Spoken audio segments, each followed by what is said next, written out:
एक गांव में रामू नाम का गरीब किसान रहता था। उसके पास बस एक छोटे से गांव में रामू नाम का एक गरीब किसान रहता था।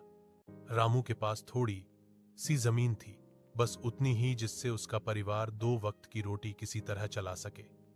उसके घर में बूढ़ी माँ, पत्नी सीता और दो छोटे बच्चे थे।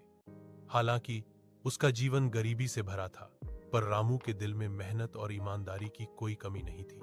हर सुबह सूरज निकलने से पहले ही रामू खेत में पहुंच जाता।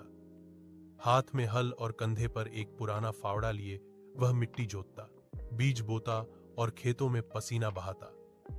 गर्मी की तपती धूप हो या सर्दी की कड़क ठंड, वह कभी अपने काम से पीछे नहीं हटता।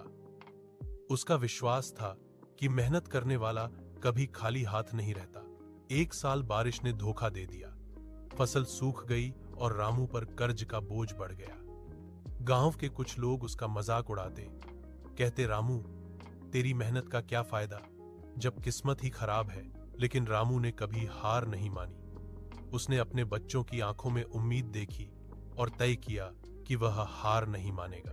उसने जंगल से लकड़ियां काटी, गांव में मजदूरी की और किसी तरह फिर से खेत में बीज डालने के लिए पैसे जुटाए। इस बार उसने पहले से भी ज्यादा मेहनत की।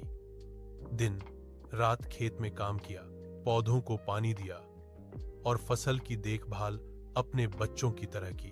भगवान ने भी उसकी मेहनत देखी। उस साल अच्छी बारिश हुई और रामू की फसल लहलहा उठी। उसकी गेहूं की बालियां सोने जैसी चमकने लगी। जब फसल कटी तो पूरे गांव में रामू का नाम हुआ। जिसने कभी उसका मजाक उड़ाया था, वही लोग उसकी तारीफ करने लगे। रामू ने अपने कर्ज चुका दिए और कुछ पैसे बचाकर गांव के गरीब बच्चों के लिए स्कूल में दान दिया। उसने